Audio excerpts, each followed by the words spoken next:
अब देखिए, अब हम स्टार्ट करने जा रहे हैं बहुत ही इंपॉर्टेंट टॉपिक जो आपके बोर्ड एग्जामिनेशन में श्योर, मतलब ये समझ लीजिए कि 90% आता ही आता है। आप अभी अगर नहीं विश्वास है तो कई सालों के बोर्ड पेपर उठा के आप देखिएगा, उसमें वैद्युत द्विध्रुव आघूर्ण के कारण वैद्युत क्षेत्र की तीव्रता अक्षीय स्थिति में 5 नंबर का क्वेश्चन बनता ही बनता है। तो इसको, इस वीडियो को बिना स्किप किए आप देखिएगा और नोट्स बनाइएगा, क्योंकि अगर वीडियो को स्किप करेंगे तो ये समझ में नहीं आएगा, थोड़ा सा कॉम्प्लिकेटेड हो जाता है, लेकिन बिल्कुल ऐसा हम एक्सप्लेन करेंगे कि आपको एकदम मक्खन हो जाए। अब देखिए क्या करना है, हमें क्या करना है, वैद्युत द्विध्रुव आघूर्ण के कारण वैद्युत क्षेत्र की तीव्रता ज्ञात करनी है। तो पहले हम वैद्युत द्विध्रुव आघूर्ण बना लें, यानी कि वैद्युत द्विध्रुव आघूर्ण निकालने के लिए हमको एक वैद्युत द्विध्रुव बनाना पड़ेगा। और वैद्युत द्विध्रुव कैसे बनता है, अभी हमने बात किया था कि ये रहा और यहां से ये रहा। अभी देखिए, यहां से ये वाला हो गया और ये वाला हो गया। ये मान लीजिए माइनस क्यू आवेश यहाँ पे रखा गया है और यहाँ पे प्लस क्यू आवेश रखा गया, क्योंकि हम क्या कहते हैं, वैद्युत द्विध्रुव का अभी बताए थे। हम वैद्युत द्विध्रुव क्या होता है कि जब समान परंतु विपरीत आवेश, मतलब समान किस क्षेत्र में, परिमाण के क्षेत्र में समान हो, और ये प्लस और माइनस से विपरीत हो। अब वह अति अल्प दूरी पर रखे हो, मान लीजिए ये कोई बिंदु ए है और ये कोई बिंदु बी है, और ये अति अल्प दूरी, मैं उस अल्प दूरी को क्या ले रहा हूँ, 2l दूरी ले रहा हूँ, जो यहाँ से यहाँ तक है, इसे 2l दूरी पर रखें। इसके कारण जो होता है, हमें वैद्युत क्षेत्र की तीव्रता ज्ञात करनी है। तो मान लेता हूं कि इसका जो मध्य बिंदु है O है, और इस मध्य बिंदु से किसी बिंदु M, जो कहाँ है, जो यहाँ से r दूरी पर स्थित है, किसी बिंदु M मान लेते हैं वो M है, और यहाँ से r दूरी पर स्थित है, इस पे हमें जो होता है वैद्युत क्षेत्र की तीव्रता ज्ञात करना है इस वैद्युत द्विध्रुव आघूर्ण के कारण, जो हमारा ये आर्टिकल कह रहा है। अब देखिएगा ध्यान से, अगर ये मैंने बीचों बीच से लिया है तो ये दूरी 2l है, तो यहां तक का जो डिस्टेंस है वो l होना चाहिए कायदे से अगर देखा जाए तो, और यहां तक का जो डिस्टेंस है वो भी l होना चाहिए। इसीलिए हम वैद्युत द्विध्रुव जब आघूर्ण पढ़ा रहे थे तो हम बताए थे यहाँ पे जो ये जो बीच की जो दूरी है वो 2l दूरी है। अब आगे देखते हैं, अगर देखा जाए ध्यान से तो यहाँ पे 2 आवेश है, और मैंने बिंदु आवेश के कारण जो होता है वैद्युत क्षेत्र की तीव्रता निकाला था, E = 1/4πε0, और ये होती है, ये आपका होता है Q होता है, और इनके बीच की दूरी क्या है, बीच की दूरी अगर R मान रहे हैं तो उसका स्क्वायर लेते हैं, ये मैंने बताया था। तो यहाँ पर देखिए वैद्युत द्विध्रुव में 2 आवेश है, एक तो माइनस क्यू आवेश है, एक प्लस क्यू आवेश है। तो इस माइनस क्यू आवेश के कारण भी इस पे वैद्युत क्षेत्र की तीव्रता होगी, और प्लस क्यू आवेश के कारण भी वैद्युत क्षेत्र की तीव्रता होगी। तो हम लिखेंगे, अगर माइनस क्यू आवेश के कारण लिखेंगे तो इसका वाला आवेश रखेंगे और इनके बीच की दूरी का वर्ग रखेंगे, अगर इसके कारण लेंगे तो इनके बीच की दूरी। तो हमारा यहाँ पे मेन एजेंडा ये है कि इन दोनों आवेशों के बीच, दोनों आवेशों से इस बिंदु की दूरी कितनी है उसको पहले समझ लेते हैं। अब देखिए ध्यान से, अगर हम इस आवेश से बात करें, माइनस क्यू आवेश से इस m की डिस्टेंस की बात मैं करने जा रहा हूं, ध्यान से देखिएगा, यहां से यहां तक की दूरी को हमने माना है r, और इधर अगर बढ़ रहे हैं तो यहां से दूरी है l, यानी कि ये पूरा दूरी है, यानी कि इस दूरी को और इतना दूरी को मैं जोड़ लूं तो ये पूरा दूरी हो जाएगा। अब ये यहां से लेके यहां तक की दूरी कितनी है, r है, और प्लस करना है मुझे ये इतना दूरी, और इतना दूरी कितना है, l के बराबर है, तो ये l हो गया, यानी कि इनके बीच का डिस्टेंस कितना आया, r + l आया। बिल्कुल ध्यान से वीडियो को देखते रहिएगा, सारा चीज समझ में आ जाएगा, बिल्कुल मक्खन हो जाएगा। देखिएगा, अब यहां से हम निकालेंगे प्लस क्यू आवेश से इस बिंदु की दूरी। चलिए एक लाइन ही खींच देते हैं ताकि कि ये दिखाई दे कि अक्षीय स्थिति में, देख रहे हैं इसके एक्सिस में है, इसीलिए हमने लिखा है किस स्थिति में, अक्षीय स्थिति में। यहाँ देखिए, इसीलिए हमने लिखा है अक्षीय स्थिति में, बिल्कुल ये अक्ष में है इसके। अब देखिए यहाँ पे इस आवेश से इसके बीच की दूरी निकाल लेना है। अब देखिए, इस आवेश से इस m के बीच की दूरी की बात करते हैं, तो कायदे से अगर देखें तो यहां तक का डिस्टेंस कितना है, r है, हमें चाहिए यहां तक का डिस्टेंस, यही डिस्टेंस चाहिए ये, तो यानी कि हमें r में से इतना डिस्टेंस निकाल देना पड़ेगा। तो इतना डिस्टेंस निकालने के लिए क्या करेंगे, ये इतना l है, यानी कि l को हम इसमें से माइनस कर देंगे। यानी कि कहने का सेंस ये, देखिए ध्यान से, कि अगर इतना दूरी है और हमको इतना दूरी चाहिए तो मैं इसमें से इतना पार्ट काट के निकाल दूं, और इतना पार्ट है कितना, l के बराबर है, यानी कि l घटा दो तो ये काम बन जाएगा।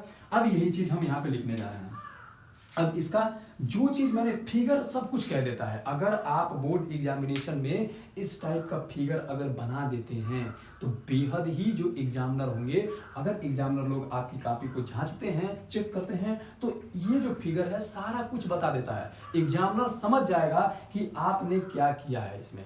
तो इस टाइप के फिगर को बनाने का प्रयास कीजिएगा, क्योंकि फिगर बहुत ही इंपॉर्टेंट होता है। अब देखिए यहाँ पे, अब थोड़ा सा हम बात करें इसकी, तो आप फिगर बना के डायरेक्ट लिख सकते हैं चित्र के अनुसार, लेकिन मैं पूरा डिस्क्रिप्टिव लिख रहा हूं, एक बार आप सीख लीजिए और अभी मैं बताऊंगा बोर्ड में क्या क्या आपको लिखना है इसके रिगार्डिंग। अब देखिए, माना किसी वैद्युत द्विध्रुव आघूर्ण, वैद्युत द्विध्रुव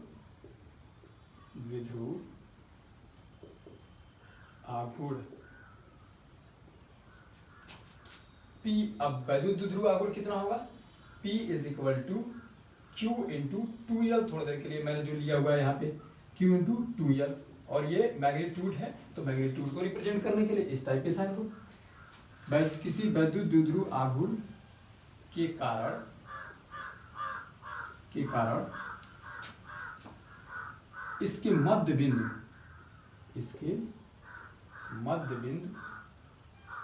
O से R दूरी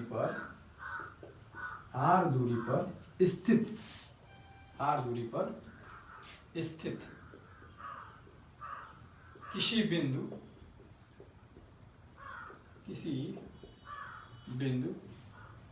M पर वैद्युत क्षेत्र की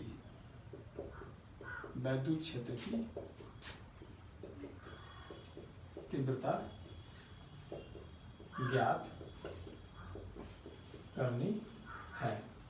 अब ध्यान से समझिएगा, बिल्कुल साथ साथ आप लिखते रहिए, और अपना काम बिल्कुल आसान हो जाएगा और हम लोग आसानी से इस चीज को समझ जाएंगे। अब देखिए यहाँ पे क्या होता है, चित्र के अनुसार अगर मैं बात करूं, चित्रानुसार, तो क्या कह रहा है, ये -q आवेश के कारण बिंदु M पर वैद्युत क्षेत्र की तीव्रता निकालनी है, यानी कि -q आवेश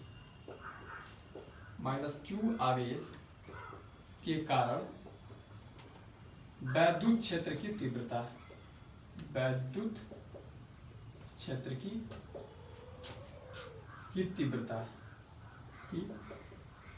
तीव्रता, यानी कि मैं कह रहा हूं E1 मान ले थोड़ी देर के लिए, E1। तो वैद्युत क्षेत्र की तीव्रता का डिफिनेशन क्या होता है, यहाँ पे देखिए 1/4πε0 और Q बाई उनके बीच की दूरी का स्क्वायर। तो मैं पहले लिखूंगा 1/4πε0, और ये आवेश कितना, इस आवेश का परिमाण के रूप में लेना है, थोड़ी देर के लिए परिमाण लेंगे, और यहाँ पे क्या लेंगे, उनके बीच की दूरी। तो ये -q आवेश से और ये M के बीच की दूरी कितना है, r+l है, तो मैं यहाँ लिखूंगा r+l का स्क्वायर ले लूंगा। अब इसके डायरेक्शन की बात करें थोड़ी देर के लिए, किस दिशा में होगा, चूंकि ये माइनस आवेश है, तो माइनस आवेश, अब मैंने बताया था पहले ही कि वैद्युत क्षेत्र की तीव्रता की जो दिशा होती है लगने वाले बल की दिशा की होती है। तो इधर माइनस आवेश है, तो जो बल लगेगा वो अपनी ओर आकर्षित करने वाला होगा, क्योंकि अगर मान लीजिए यहाँ पे थोड़ी देर के लिए कोई आवेश रखा गया है, मान लीजिए जब आवेश रखते हैं तो उसे परीक्षण आवेश कहते हैं, और परीक्षण आवेश को हमेशा धनात्मक लिया जाता है। अगर धनात्मक आवेश है तो ये क्या करेगा, मतलब ये वाला अपनी ओर आकर्षित करेगा, यानी कि जो वैद्युत क्षेत्र का बल होगा वो इस डायरेक्शन में लगेगा। जब इस डायरेक्शन में लगेगा तो इसकी दिशा किधर हो जाएगी, ये हो जाएगी आपकी M से A की ओर, किधर हो जाएगी, ध्यान से रखिएगा, ये हो जाएगी आपकी M से A की ओर, क्या है, ये हो जाएगी आपकी M से A की ओर, M से A की ओर हो जाएगी। अब इसी तरह मैं दूसरे की बात करता हूं, यानी कि +q आवेश के कारण, यानी कि ये जो आवेश है इसके कारण उस बिंदु पर, यानी कि +q आवेश के कारण बिंदु M पर वैद्युत क्षेत्र की तीव्रता है, वैद्युत क्षेत्र की तीव्रता। अब इसको थोड़ी देर के लिए, अब ये चूंकि, हाँ, इसको थोड़ा सा वेक्टर फॉर्म में लिख लीजिएगा। अब ये हो जाएगा क्या, वेक्टर E2 कर सकते हैं, क्यों? क्योंकि अभी E1 ले लिया और इसको मैंने मान लिया E2। अब यहां से देखिएगा, अब ये फिर वही वाला फार्मूला 1/4 पाई एप्सिलॉन नॉट, और ये हो जाएगा Q। भाई आवेश तो समान है, परिमाण तो समान है। अब यहां देखिएगा, अब इसके बीच की दूरी लेंगे, यानी कि ये Q और M के बीच की दूरी, ये है ना दोनों Q और M के बीच की, R माइनस L, तो मैं लिखूंगा R माइनस L और इसका क्या रखेंगे स्क्वायर। अब ये किधर से किधर होगा, तो प्लस Q आवेश हमेशा क्या करता है, ढकेलता है, तो मान लीजिए इसको इधर ढकेलेगा, यानी कि अब इसकी जो डायरेक्शन होगी वो B से M की ओर होगी। किधर होगी, B से M की ओर, B से M की ओर। अब ध्यान से देखिएगा, मैंने इसके लिए बताया जो डायरेक्शन होगा इसका इधर होगा, इस माइनस क्यू आवेश के कारण, यानी कि ये E1 इस साइड होगा। अगर ध्यान से देखें तो ये E1 का डायरेक्शन है और E2 किधर हो रहा है, इस साइड हो रहा है, यानी कि ये आपका E2 का डायरेक्शन हो गया। ध्यान से देखिएगा, ये E2 का डायरेक्शन हो गया। देखिए समझिए, एक बार और समझा देते हैं कि ये माइनस क्यू आवेश के कारण जब विद्युत क्षेत्र की तीव्रता निकालेंगे तो चूंकि वो खींचने की प्रवृत्ति होगी तो ये इधर खींचेगा, तो ये E1 हो जाएगी, और E प्लस है तो ये ढकेलने की प्रवृत्ति रखेगा, यानी कि ये इसको इधर कर देगा। अब ध्यान से समझते हैं आगे, चूंकि हमको निकालना क्या है, देख लेते हैं थोड़ी देर के लिए कौन सा ज्यादा होगा और कौन सा कम होगा, इसके बारे में थोड़ी सी मैं बात करूंगा। E1 ज्यादा होगा या E2 ज्यादा होगा, इसको ध्यान दीजिएगा, थोड़ा सा यहाँ पे कर लेते हैं हम क्या है। अगर कायदे से देखा जाए, ये E1 की बात करें तो E1 के जो बीच का डिस्टेंस, देखिए ये इसमें भी बराबर है, इसमें भी बराबर है, Q यहाँ भी बराबर है, Q यहाँ भी बराबर है, क्योंकि वो तो परिभाषा में ही कहा जाता है कि समान प्रकृति के समान होने चाहिए परिमाण में, तो ये भी बराबर है। लोचा कहाँ है, लोचा यहाँ पे है। अब ध्यान से समझिएगा, एक कंसेप्ट समझिएगा, 1/4 बड़ा होगा कि 1/2 बड़े होंगे। अब इसको ध्यान से समझिएगा, छोटे बच्चों वाली सवाल है, अब यहाँ से हम लोग काम कर लेंगे अपना। 1/4 बड़ा होगा या 1/2, आसानी भाषा में समझने के लिए कहने का मतलब ये है, ये 1 है तो मान लीजिए कोई एक रोटी है, अब नीचे 4 है तो इसका 4 भाग कर दीजिए। अब यहाँ पे देखा जाए तो मान लीजिए यहाँ एक रोटी है और ये कह रहा है 2 भाग करने के लिए। अब बताइए, आपस में अगर दोस्तों में बांटना है तो कौन सा ज्यादा बड़ा बड़ा हिस्सा आएगा, यानी कि ये वाला हिस्सा अगर एक पार्ट निकाला जाए तो इसका छोटा होगा और इसका एक पार्ट क्या होगा, बड़ा होगा। यानी कि अगर कोई भी मान लीजिए इस तरह का भिन्नात्मक रूप है तो जो नीचे छोटा रहेगा वो बड़ा रहता है, और जब नीचे बड़ा रहे तो ये पूरी वैल्यू जो होती है छोटी रहती है। अब ध्यान से समझिएगा, अभी हो गया। अब इसको आगे देखते हैं। अब देखिए यहाँ पे ये क्या है, बड़ी है, और ये क्या, छोटी है, क्योंकि R में कुछ जोड़ रहे हैं और यहाँ घटा रहे हैं, तो ये कम है और ये वाला ज्यादा है। कहने का मतलब ये है कि E1 के जो नीचे वाला पोर्शन है वो ज्यादा है, तो E1 क्या होगा, कम होगा। भाई E1 के नीचे वाला ज्यादा है, तो जब ये ज्यादा है तो ये कम होगा। और दूसरी बात करें E2 के लिए, तो E2 के नीचे वाला पोर्शन कम है इन कंपैरिजन ऑफ E1, तो ये क्या होगा, जब ये कम है तो ये पूरी वैल्यू क्या हो जाएगी, ज्यादा हो जाएगी।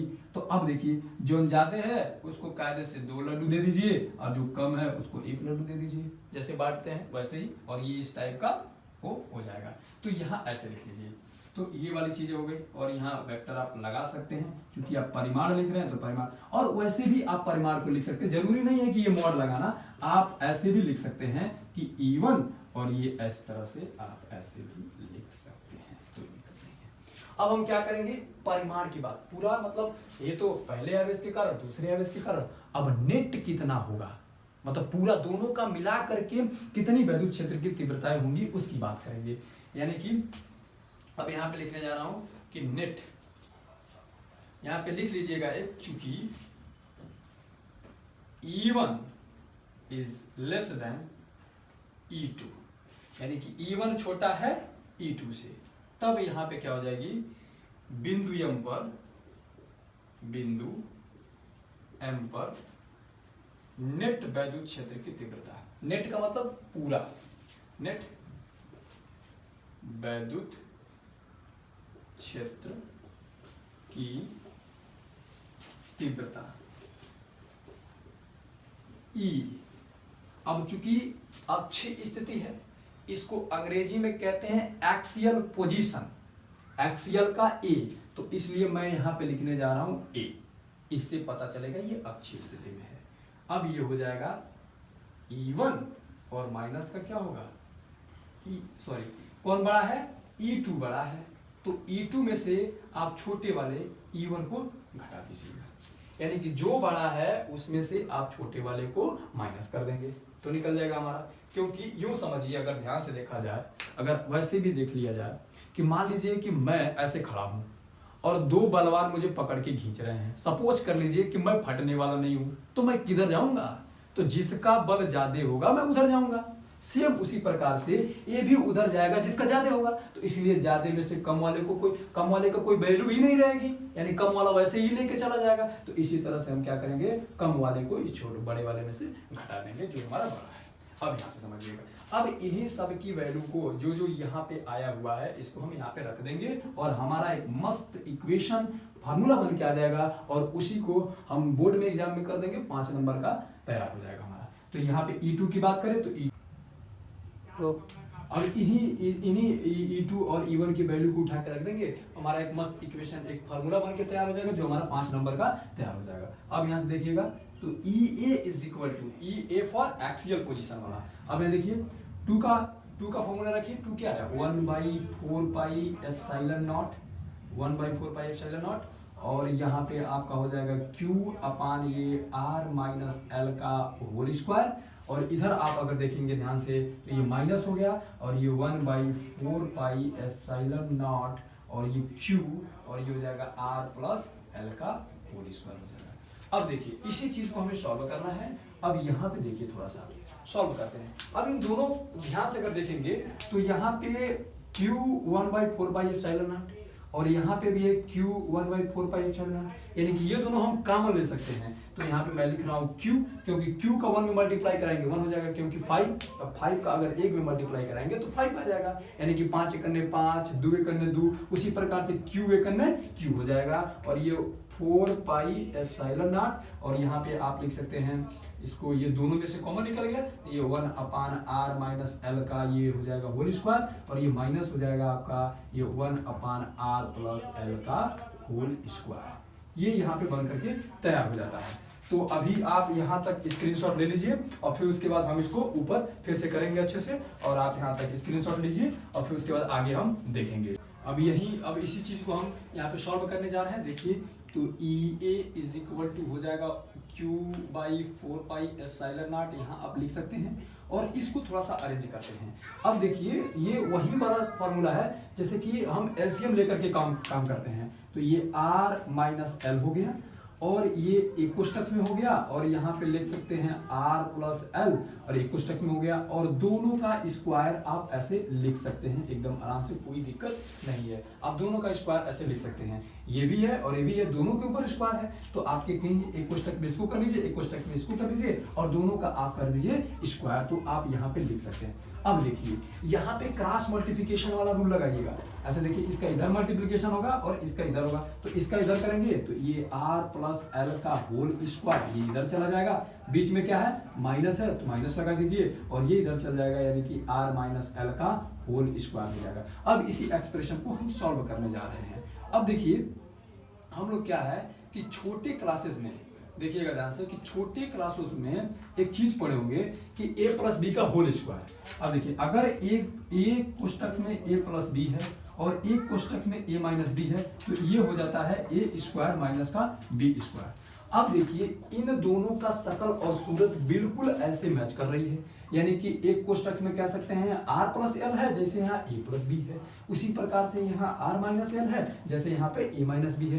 तो मैं यहाँ पे a square minus B square लिखा हूँ, तो यहाँ पे मैं R square minus L square लिख सकते हैं। अब देखो यहाँ पे क्या है, तो ये हो जाएगा R स्क्वायर और माइनस का हो जाएगा L स्क्वायर और L स्क्वायर का हो जाएगा होल स्क्वायर। अब यहाँ पे देखिए अब इसको हम खोलेंगे a प्लस बी का होल स्क्वायर, जैसे कि a प्लस बी का जो होल स्क्वायर होता है वो होता है a square plus B square plus 2ab होता है। सेम फॉर्मूला हम यहाँ पे रखेंगे तो ये हो जाएगा आपका, यहाँ पे a की जगह पे r है तो r का स्क्वायर प्लस l का स्क्वायर प्लस का 2rl हो जाएगा।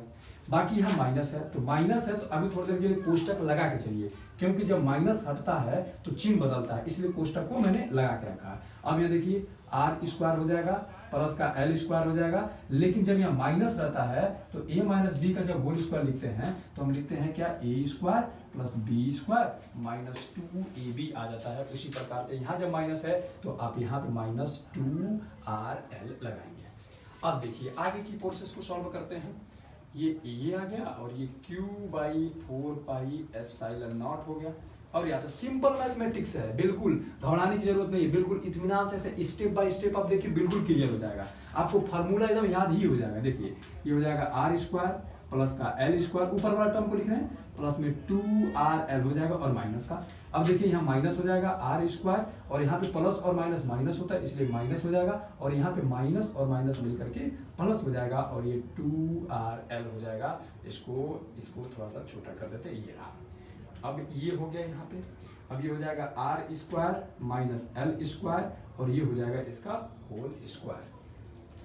अब देखिए फिर से इसको थोड़ा सा सिंप्लीफाई करते हैं, फिर से सॉल्व करते हैं तो हम क्या पा जाते हैं, देखिएगा ध्यान से। अब देखिए ये माइनस है और ये प्लस है, ये दोनों आपस में कैंसिल आउट हो जाएंगे।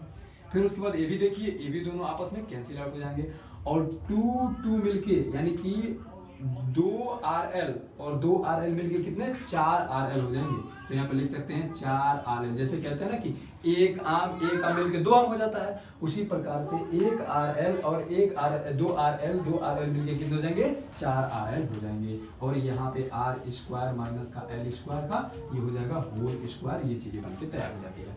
अब इसको हम इरेज कर दे रहे हैं थोड़ा सा सॉल्व करने के लिए। अब आगे मेरा ये फॉर्मूला आ गया।